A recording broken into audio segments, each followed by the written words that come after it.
Podbas, podcast Balai Arsip Statis dan Tsunami. Assalamualaikum warahmatullahi wabarakatuh. Selamat siang, sahabat arsip.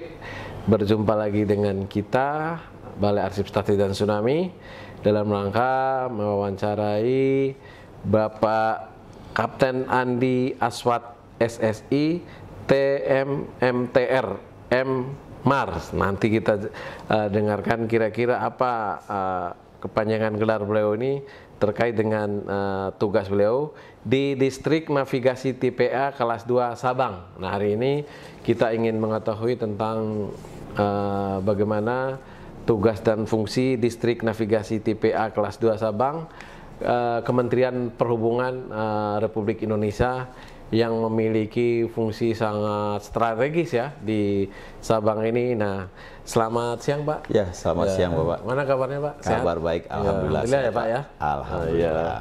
Tentu kita sangat berbahagia. Pertama kita terima kasih kepada Pak Andi ya, karena memang sudah diterima dengan baik di sini ya. Kita ingin mendengarkan berbagai cerita tentang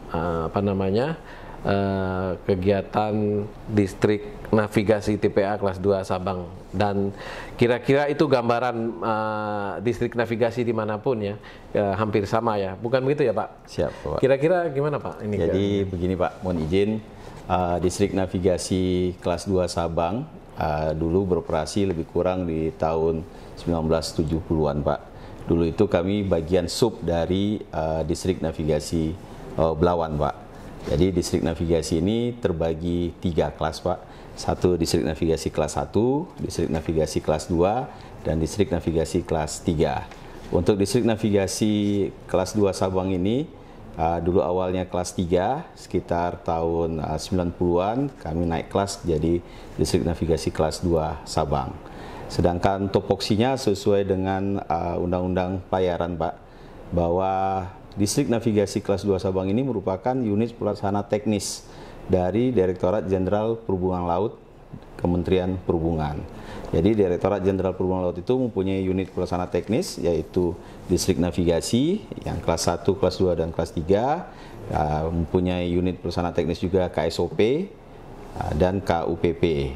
Khusus untuk Distrik Navigasi ini kami berinduk dengan Direktorat Kenavigasian yang ada di Jakarta Pak.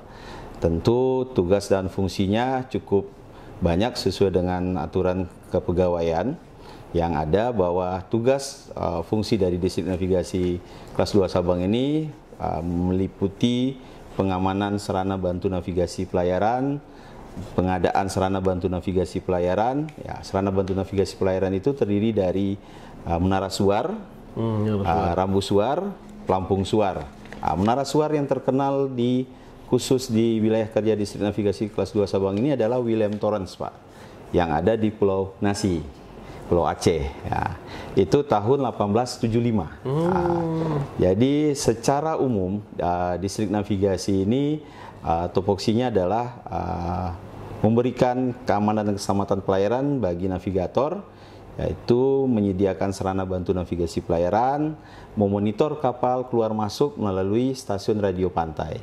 Untuk stasiun radio pantai kita ada di Ulele, di Sabang tentunya ada, di Tapak Tuan, Melabu, Singkil, Sigli, Soso, sampai ke daerah berbatasan dengan Medan, yaitu Kuala Langsa. Gitu. Khusus untuk stasiun radio ini mempunyai fungsi dan tugasnya memonitor Pak. Memonitor keluar masuk kapal yang ada di pelabuhan. Kami standby di channel 16, channel komunikasi di channel 12 dan channel 22. Jadi bagi kapal-kapal yang akan masuk contohnya ke pelabuhan Sabang, akan melakukan komunikasi dengan stasiun radio pantai atau SROP Sabang.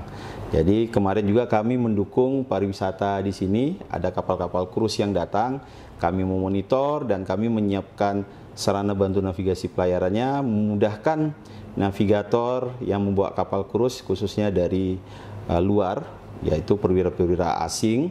Jadi mereka masuk ke Pelabuhan Sabang aman dan sandar dengan baik.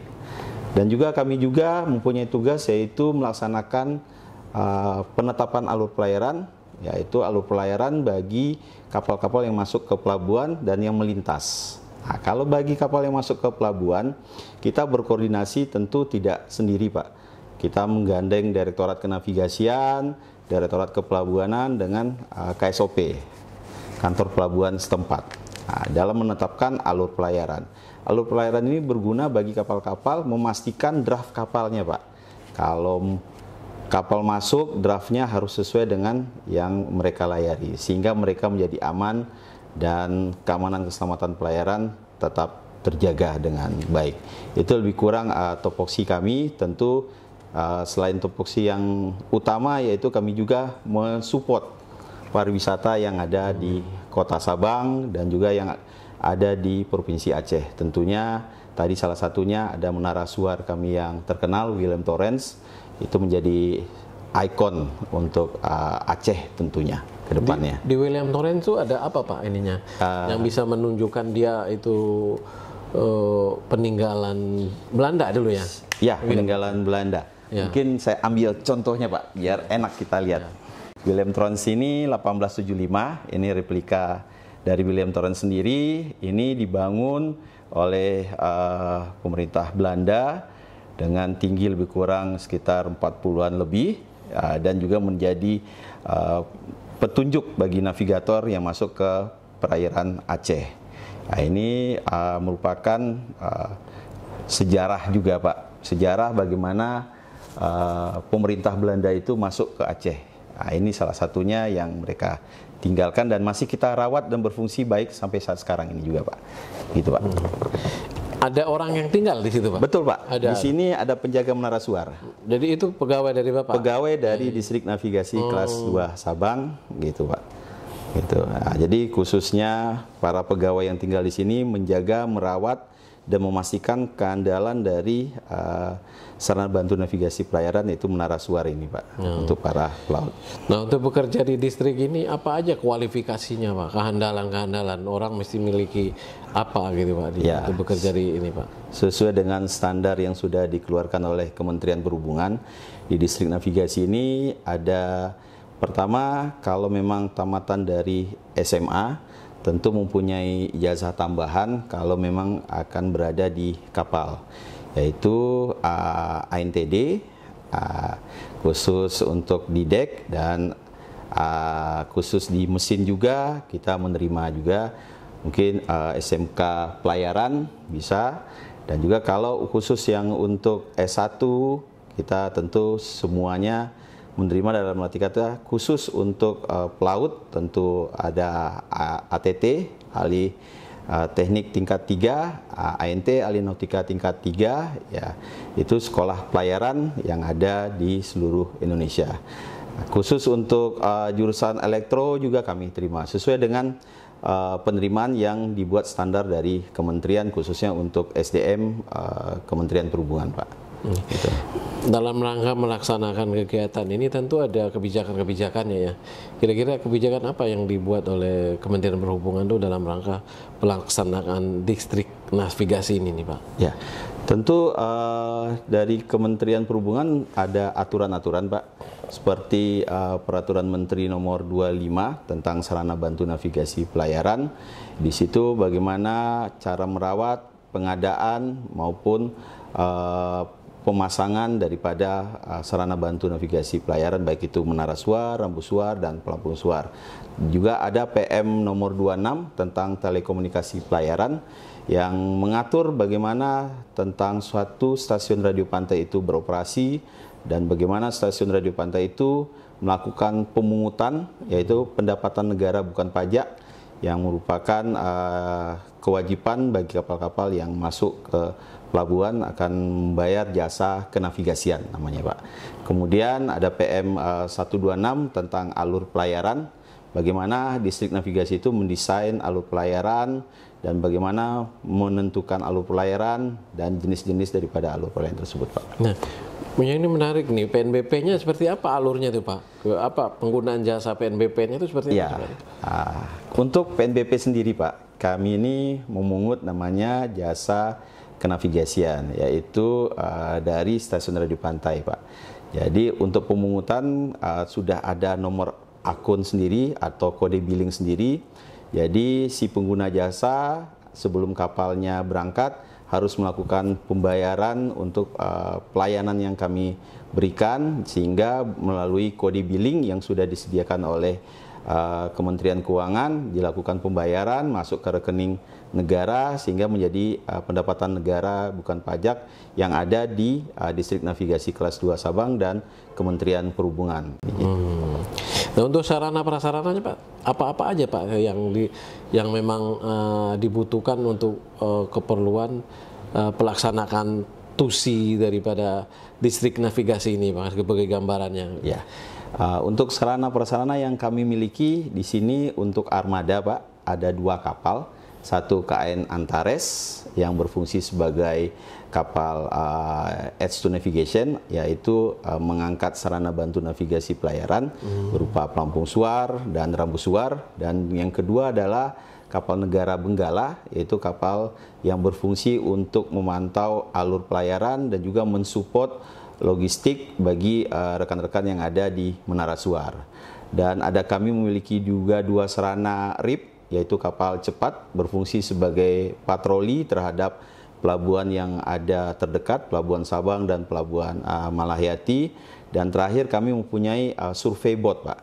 Survei boat itu Pulau Bras nama kapalnya, itu berfungsi sebagai melaksanakan kegiatan survei dalam rangka mendapatkan data batimetrik kedalaman daripada laut. Gitu Pak. Menarik sekali ya. Siap. Ternyata pengelolaan perhubungan itu tidak sesederhana yang kita bayangkan ya, banyak cabang-cabangnya. Nah, ada ini nggak Pak, sebuah kejadian mungkin terkait dengan pelaksanaan tusi, ada kapal karam atau apa yang dialami oleh teman-teman pelayaran di sini? Untuk tahun 2022 kita ada panggilan distress Pak dari salah satu kapal yang melintas, yaitu kapal kontainer yang akan menuju ke Poklang, Malaysia, di mana kapal tersebut mengalami kebakaran di salah satu kontainernya. Kami dikontak melalui stasiun radio pantai, kami berkoordinasi dengan Pak KSOP kelas 4 Sabang, dan kami berkoordinasi dengan Basarnas yang ada di Sabang maupun yang di Banda Aceh. Bersama-sama juga kami disupport dari TNI AL, kami menuju ke lokasi Pak untuk memberikan pertolongan terhadap kapal tersebut.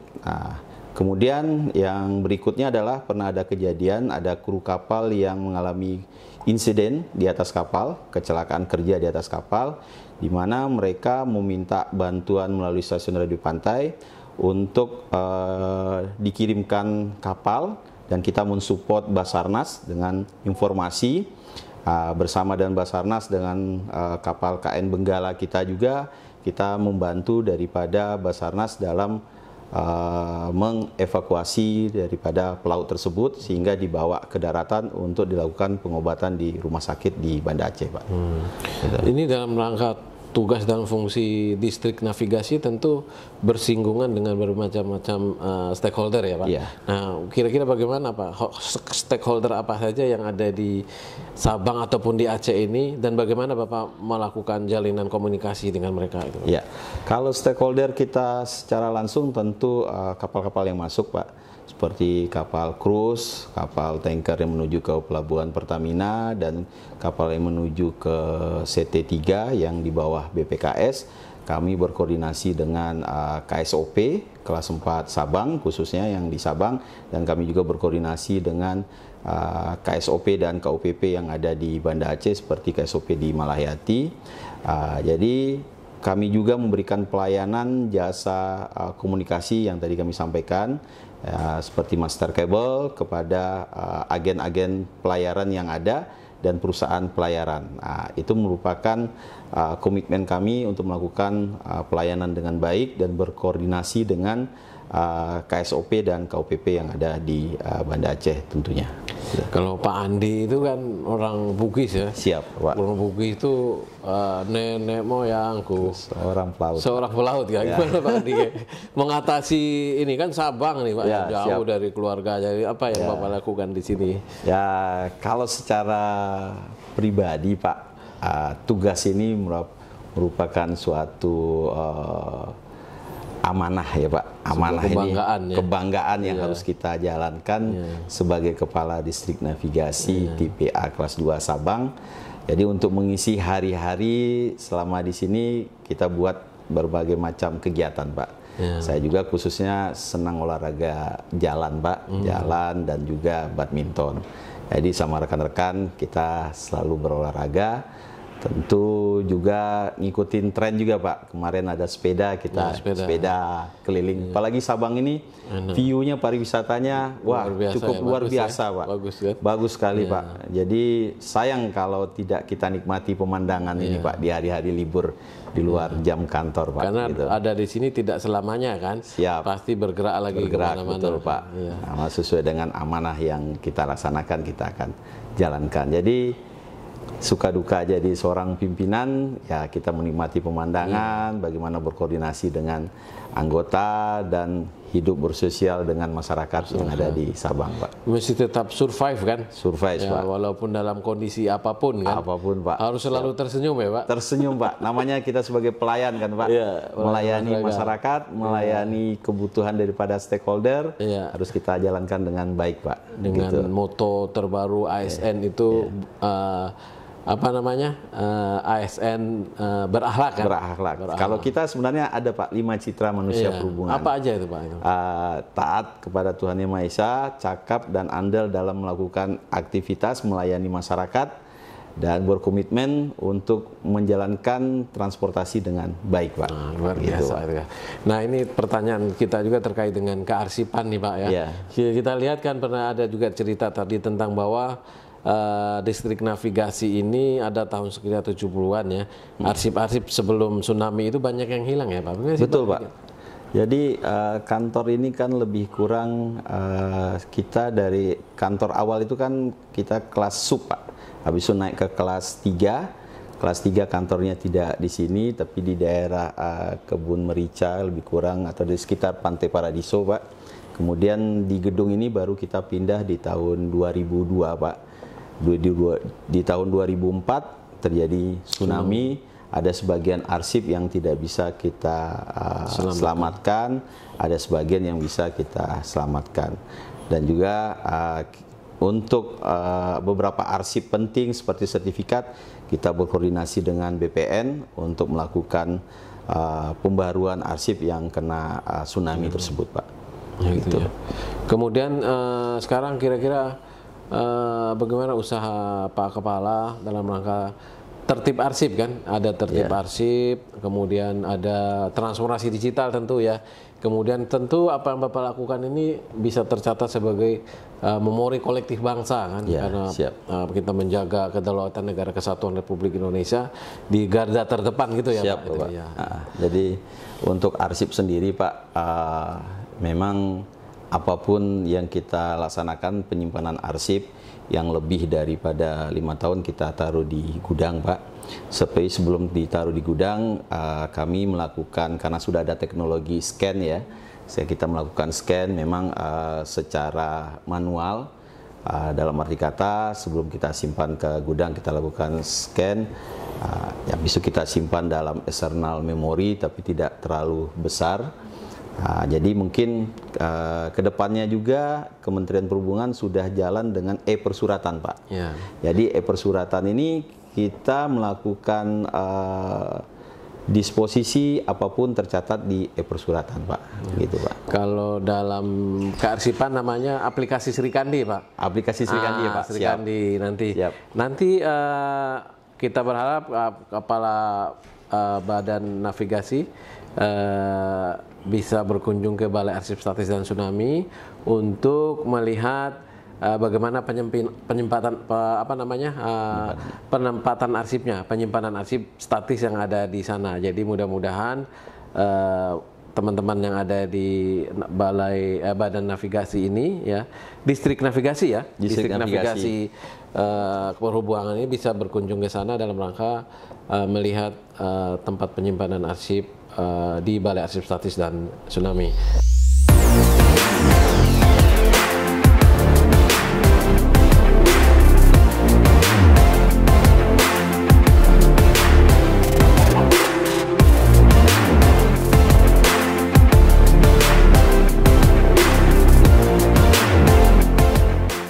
Ini kita misi ya, sekarang Pak? berada Ya. di KN Antares. Kita lewat mana, Cap? Ya, ke atas. Ke atas atau kita ke bawah dulu? Ke bagian deck, min deck.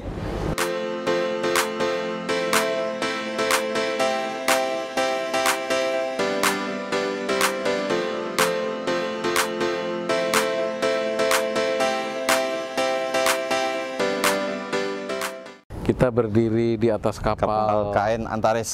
KN Antares. Antares yang nama bintang. nama Rasi bintang, bintang yang ada. luar biasa. Dengan Pak Kapten Ini Amarullah. Ini nakodanya nakodanya. Kapten Amarullah. Nakodanya ya Pak. Nah. Gimana Pak? Aman ya Pak? Aman ya. Sama pusing kita aman-aman aja, Pak. Kalau biasanya kalau musim badai ombak tuh biasa-biasanya kita termasuk agak kewalahan juga lah. Nah, walaupun kapal kita kan daerah pantai barat sini agak termasuk lumayan besar lah ombaknya. Ombaknya ya.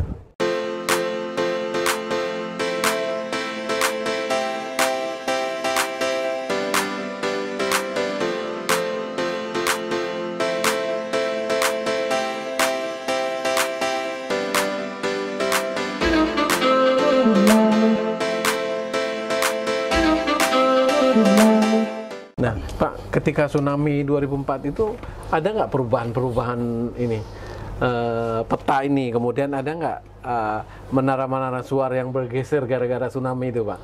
Kalau khusus untuk perairan, Pak, yang ada di Aceh, yang signifikan berubah itu di perairan Singkil dan Pulau Banyak, gitu, Pak. Itu signifikan berubah. Dan untuk yang Singkil kita sudah melaksanakan survei di tahun di bawah 2018, mungkin 2025 kita akan melaksanakan update kembali di pelabuhan Sinabang, Singkil dan lain-lainnya, Pak. Gitu. Tapi yang luar biasa ini kan kalau ini tidak terjaga ya, rambu-rambu ini Ya. pasti itu menimbulkan problem yang luar biasa dalam pelayaran banyak kapal karam ya Pak ya. Siap. Ya. Jadi rambu ini seperti guidance, Pak, masuk ke pelabuhan gitu. Selain rambu juga tentu kita punya tadi, Pak, stasiun radio pantai yang bisa mengguidance juga bagi para navigator yang masuk ke pelabuhan. Dan apabila kapal tersebut sedikit ragu masuk ke pelabuhan, tentu bersama dengan SROP akan koordinasi dengan Pak KSOP untuk melakukan pandu, Pak. Tenaga pandu, Pak. Lebih sederhananya gini, Pak, ini orang nggak seperti menara kontrol pesawat kan? Betul. Nah, ini adalah menara kontrol di laut. Jadi Di laut. siapa aja yang ingin selamat pasti harus mengikuti panduan dari Panduan Bapak ya. dari Bukan kapal. betul Pak Ya, betul, Pak. Gitu. Selain peta yang ada di atas kapal, masing-masing tentu kita pandu dengan stasiun radio pantai dan juga sarana bantu navigasi pelayaran yang ada, Pak. Bedanya kalau di sini dia memandu di berbagai macam tempat. Di pulau-pulau itu perlu dipasang kan. Siap. Kalau di pesawat tuh hanya di bandara aja kan. Di bandara untuk atau di sarana atas bandara Belang navigasinya. Bintang Betul. gitu. Kalau ini kan hampir di semua titik Pelayaran. yang mengandung kerawanan pasti ada Bapak di situ. siap. Ya. Seperti ini, Pak, kan ini ada rambu suar kita pasang. Ada tandanya, Pak, di sini kalau navigator, kalau sekolah-sekolah pelayaran pasti mendapatkan pembelajaran tentang peta laut ini, Pak. Nah, Gitu. kalau dalam kearsipan ini arsip peta nih, mudah-mudahan teman-teman di Distrik Navigasi Kementerian Perhubungan juga menyimpan ini, Pak. Siap. Karena bukti bahwa dalam hal perkembangan keamanan di pelabuhan di laut, bahwa inilah usaha-usaha yang sudah dilakukan termasuk menggunakan peta. Peta, Ya. gitu. Walaupun mungkin sekarang udah digital ya. Digital, Pak. Udah digital, kan? Electronic Navigation Chart gitu.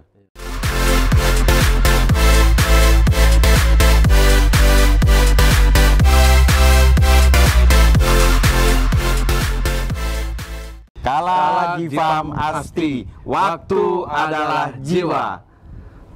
Oke, siap. Itu moto yang selalu memberi kita semangat, Pak, dalam melaksanakan Jadi tugas. harus cepat ya, kalau Siap. enggak hitungannya nyawa orang kan. Siap, Pak.